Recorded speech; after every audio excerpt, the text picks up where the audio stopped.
Racikan Berita 1. Jadi kami di sini berkumpul mewakili rakyat yang masih, sekali lagi, kami di sini berkumpul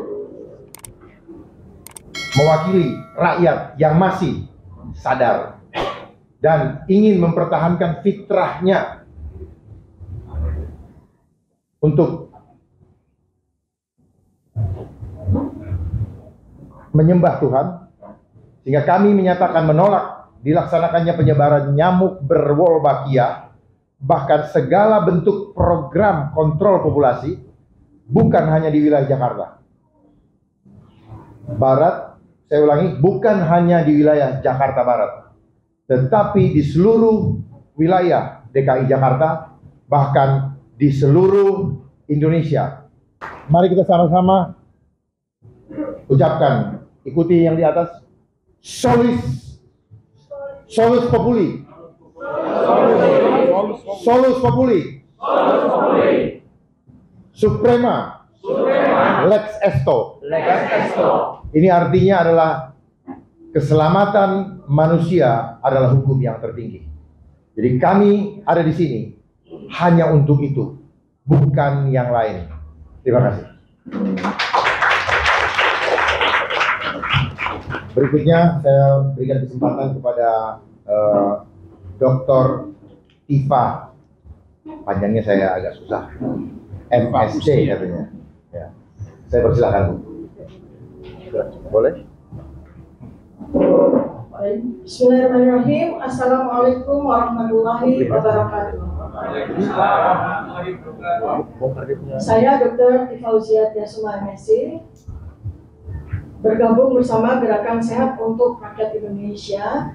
Saya terpanggil karena saya juga memiliki background sebagai seorang clinical epidemiologist. Artinya saya memiliki kapasitas untuk memberikan opini dan expert saya dalam soal nyamuk Wolbachia ini.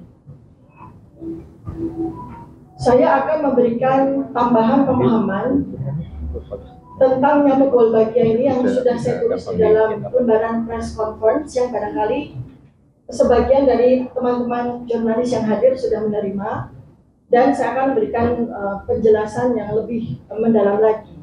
Mohon agar teman-teman memperhatikan karena statement saya ini sangat penting supaya memberikan informasi yang jelas, karena seringkali para peneliti atau masyarakat yang kontra terhadap pelaksanaan proyek penelitian nyamuk Wolbachia ini dianggap sebagai penyebar hoax, sebagai pengikut teori konspirasi. Itu sama sekali tidak benar. Pengetahuan apapun, termasuk terkait dengan kesehatan, itu sudah menjadi domain semua orang. Semua orang cerdas dengan pengetahuannya, dengan kapasitasnya, apalagi dengan teknologi informasi yang demikian luas. Bahkan mungkin sebagian dari masyarakat, sebagian dari manusia yang memiliki kecerdasan yang tinggi bisa memahami konteks dari penelitian nyamuk Wolbachia ini jauh melampaui pengetahuan yang diperoleh oleh seorang dokter yang tidak menambah pengetahuannya. Jadi mudah-mudahan teman-teman bisa mengikuti saya dengan sejelas-jelasnya. Pertama, penyebaran jutaan nyamuk ini sudah dan sedang serta akan dilaksanakan di beberapa daerah di Indonesia. Ini adalah proyek penelitian, Bapak dan Ibu, bukan sebuah implementasi. Artinya sebuah proyek penelitian itu seharusnya juga mengedepankan, meninggikan human right atau hak manusia, dalam hal ini adalah masyarakat yang akan menjadi site, menjadi tempat untuk dilakukannya penelitian ini. Masyarakat yang nanti akan menerima jutaan nyamuk, jutaan telur yang akan disebarkan harus tahu persis.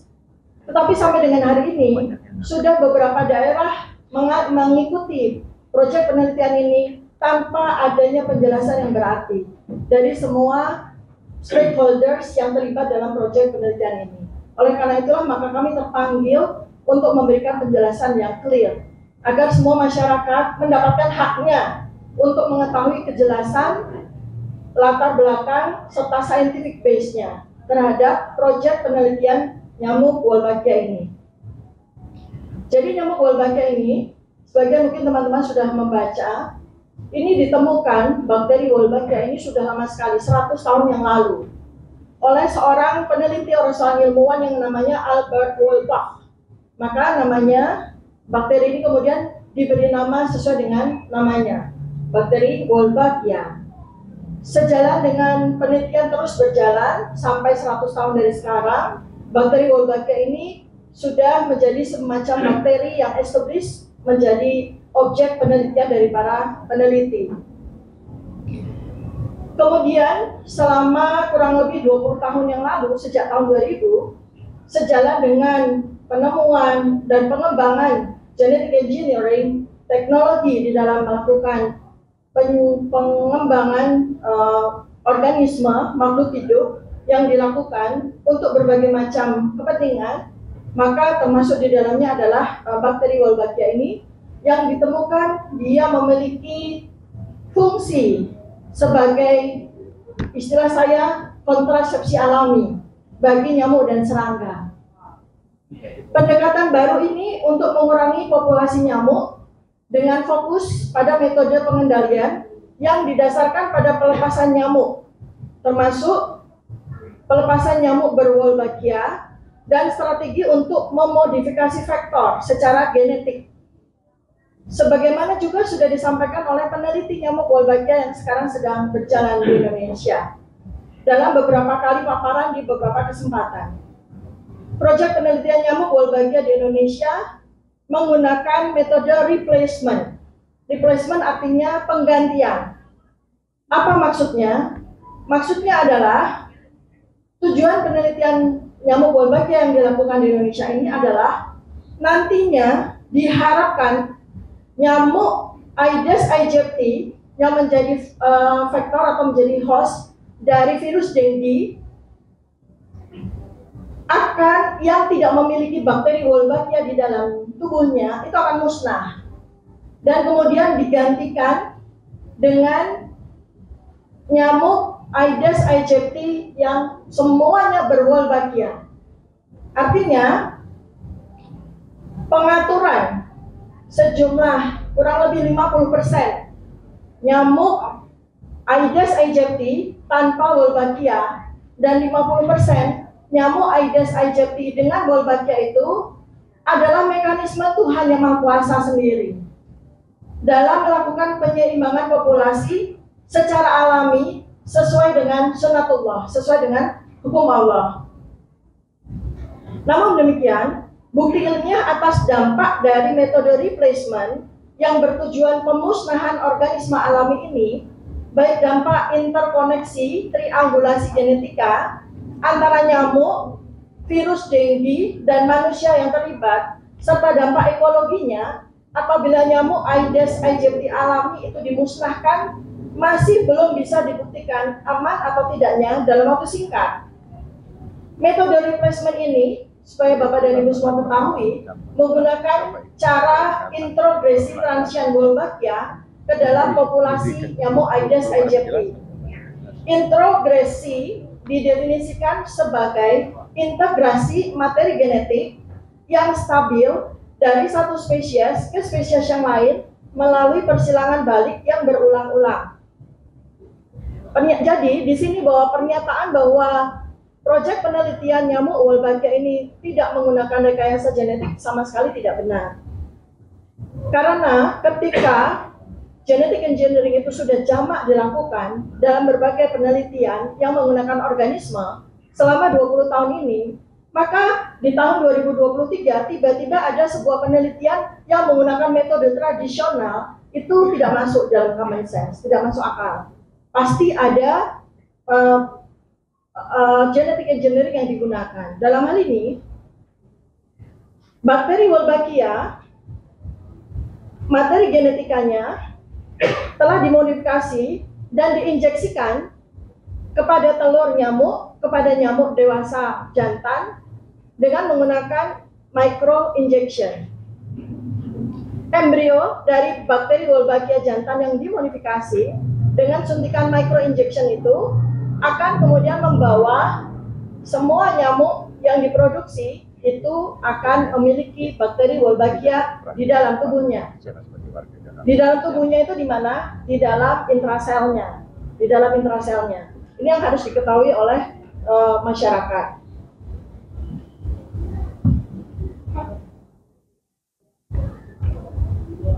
Untuk diketahui, metode integrasi ini metode yang sangat lazim dalam dunia perekayasaan organisme yang digunakan. Baik apakah itu organisme vektor, ya, kemudian organisme plant atau tumbuhan yang kita kenal sebagai GMO, genetically modified organism, itu sangat jamak, ya, sangat jamak. Jadi itu bukan sesuatu yang baru, sudah 20 tahun dijalankan di berbagai penelitian dalam multidimensi. Nah, organisme yang nanti akan diciptakan yaitu nyamuk Aedes aegypti berwolbachia. Saat ini belum bisa diketahui karakteristik genotipinya. Apakah dia akan menjadi organisme non-patogen, di mana dia akan seterusnya tahan terhadap virus dengue, dan dia kemudian tidak lagi membawa virus dengue, atau mungkin bahkan dia akan berubah menjadi organisme patogen, mungkin kemudian dia akan bisa menjadi host atau vektor dari virus yang lain. Ini kita belum bisa menjawab sampai sekarang. Masih memerlukan waktu bertahun-tahun ke depan untuk kita bisa melihat proses mutasi genetik yang terjadi pada organisme yang dilakukan rekayasa ini. Peneliti nyamuk Wolbachia juga menyampaikan bahwa telur nyamuk Wolbachia yang disebarkan pada proyek penelitian ini berasal dari Australia. Jadi bukan dari Indonesia. Dengan demikian, maka proyek penelitian ini melakukan material transfer antara organisme yang dikembangkan di luar Indonesia, kemudian dilepaskan untuk didomestikasi di Indonesia. Metode genetic engineering ini amat sangat banyak variasinya, dan beberapa publikasi secara evidence based Anda juga bisa lihat di dalam kertas konferensi pers sudah saya sampaikan. Anda bisa melihat main source-nya ya, atau referensi utamanya, sehingga saya tidak dianggap hoax. Saya menggunakan referensi berbasis evidence based medicine, berbasis bukti ilmiah yang menjadi pegangan penting bagi dunia kesehatan.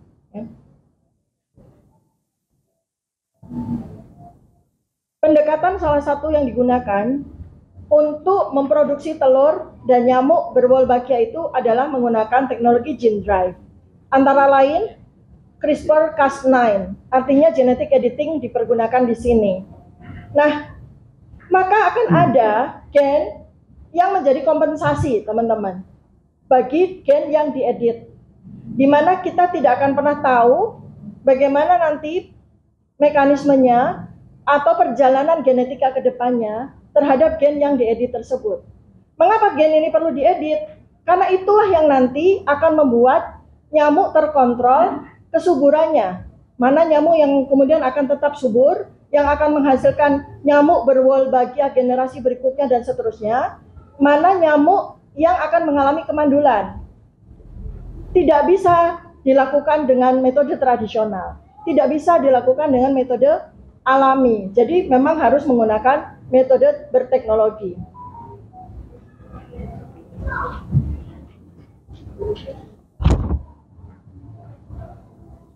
Teknologi yang digunakan, bagaimana membuat seekor nyamuk, ya, kemudian akan mengalami kelebihan kesuburan, sehingga dia kemudian akan bisa memproduksi embrio-embrio atau janin-janin nyamuk yang berwolbachia, yang nanti diharapkan akan menggantikan nyamuk-nyamuk yang tidak berwolbachia. Itu sudah lama ditemukan, Bapak dan Ibu semuanya. Sudah tahun 1961 oleh seorang profesor yang namanya Donald Hodgman. Jadi Indonesia menjadi usernya, teman-teman, dari teknologi ini, bukan menjadi penemunya. Penelitiannya mengungkapkan kunci dari metode nyamuk Wolbachia itu, yaitu cytoplasmic incompatibility. Ini bahasa ilmiah sekali, tapi ini adalah kunci, teman-teman. Inkompatibilitas sitoplasma. Dengan cara ini maka ya. Nyamuk ini akan kemudian sebagian akan berkembang biak dengan sangat cepat untuk kemudian menghasilkan nyamuk-nyamuk yang di dalam selnya itu mengandung materi genetik bakteri Wolbachia. Dan teknologi ini juga yang akan mendriving nyamuk-nyamuk yang kemudian akan selesai masa reproduksinya, dia menjadi nyamuk yang infertil karena dia tidak mengandung bakteri Wolbachia, maka kemudian dia akan habis. Dari generasi ke generasi, generasi ke generasi, maka suatu ketika nanti peneliti mengharapkan bahwa nyamuk ini kemudian akan habis. Wolbachia ini memberikan keuntungan, ya, tapi juga sekaligus kerugian dalam kelangsungan hidup dan reproduksi nyamuk itu sendiri. Peningkatan kelangsungan hidup atau reproduksi atau perkembangbiakan oleh peneliti kan diharapkan bahwa yang nanti akan terus offspring atau nyamuk-nyamuk baru yang akan terus muncul itu adalah nyamuk dengan Wolbachia. Sedangkan nyamuk yang tidak berwolbachia itu kan musnah. Ya. Ini adalah tujuan. Tidak akan ada cara sealami apapun untuk bisa mengendalikan proses replacement dari organisme tersebut tanpa adanya teknologi berperan di situ, Bapak dan Ibu. Ya. Dan inilah yang diperlukan dari kita semua, masyarakat, penjelasan sejelas-jelasnya tentang teknologi seperti apa yang digunakan oleh proyek penelitian nyamuk Wolbachia. Karena dengan penjelasan yang sejelas-jelasnya yang sampai dengan hari ini tidak pernah terjadi.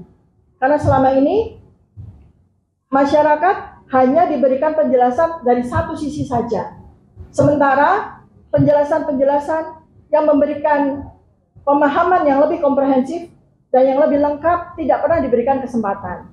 Maka di sini kami juga mengimbau, kami juga menginginkan agar lembaga-lembaga, institusi, baik pemerintah maupun private memberikan kesempatan kepada para peneliti, kepada para ilmuwan, kepada para pemerhati, kepada masyarakat yang cerdas untuk bisa berdialog dengan peneliti penanggung jawab dari proyek penelitian nyamuk Wolbachia secara terbuka, sehingga kita bisa melihat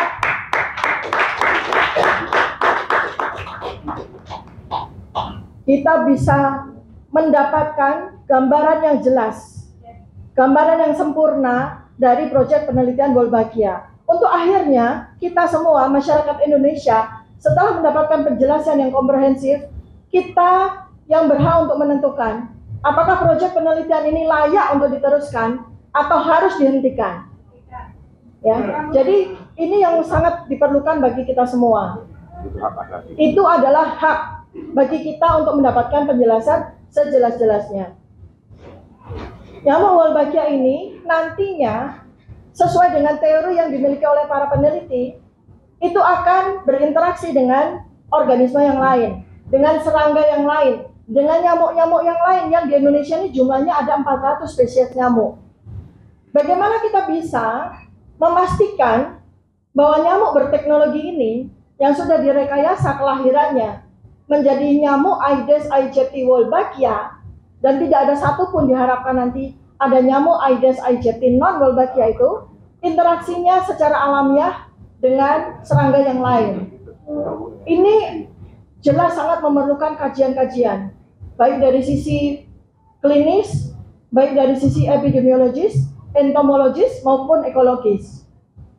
Kami semua bekerja sama dengan para ilmuwan, bekerja sama dengan para orang-orang cerdas, bahkan di luar negeri. Kami berhubungan secara sangat intensif dengan mereka. Kami mengamati proyek penelitian Wolbachia ini tidak saja hanya yang ada di Indonesia, tapi juga yang ada di beberapa negara. Dan beberapa negara sudah menyampaikan excess possibility negative impact-nya yang harus juga dicermati terhadap proyek penelitian Wolbachia yang dilaksanakan di Indonesia. Jadi kami sebagai Gerakan Sehat untuk Rakyat Indonesia, sekali lagi saya ingin menekankan apa yang disampaikan oleh Bapak dan Bapak Ungregun bahwa kita menolak. kita menolak proyek penelitian Wolbachia ini diteruskan. Kita menolak proyek nyamuk Wolbachia ini diteruskan. Peneliti sudah menunaikan tugasnya. Selama 12 tahun sudah menunaikan tugasnya. Jadi seandainya kita, masyarakat Indonesia menolak untuk meneruskan proyek penelitian ini, tidak ada masalah bagi mereka sesungguhnya. Karena mereka sudah melakukan tugasnya dengan baik, sesuai dengan kapasitas mereka. Tetapi kita, warga Jakarta terutama, ketika kita menolak kampung kita, daerah kita menjadi proyek site penelitian, kita punya hak untuk melakukan itu. Sebagaimana juga yang dilakukan oleh masyarakat di Bali. Jangan sampai seperti Sri Lanka. Jangan sampai ekses negatif yang sudah dilaporkan oleh Sri Lanka itu terjadi pada negara kita. Ini yang betul-betul harus kita tekankan kepada semua stakeholders yang terlibat dalam proyek penelitian Wolbachia ini. Jadi sekali lagi teman-teman, Bapak Ibu semuanya, tujuan kita terus intensif untuk berdialog dengan Anda semua melalui para jurnalis ini adalah kita memiliki hak untuk menerima atau menolak sesuatu yang dampaknya belum jelas terjadi pada diri kita. Apalagi ini sebuah proyek penelitian. Sekali lagi ini proyek penelitian, bukan implementasi. Demikian yang bisa saya sampaikan. Mudah-mudahan bermanfaat bagi kita semua, terutama bagi seluruh rakyat Indonesia. Sudah saatnya kita berani untuk speak up dengan kecerdasan kita semuanya. Sudah saatnya saat ini kita bisa bicara, menyampaikan hak kita sebagai manusia yang memiliki hak atas otoritas dan kemandirian untuk menentukan apa yang terbaik bagi dirinya dan bagi bangsanya. Sekian dan terima kasih. Assalamualaikum warahmatullahi wabarakatuh. Terima kasih Dr. Tifa atas segala penjelasan dan pemaparan yang cukup jelas.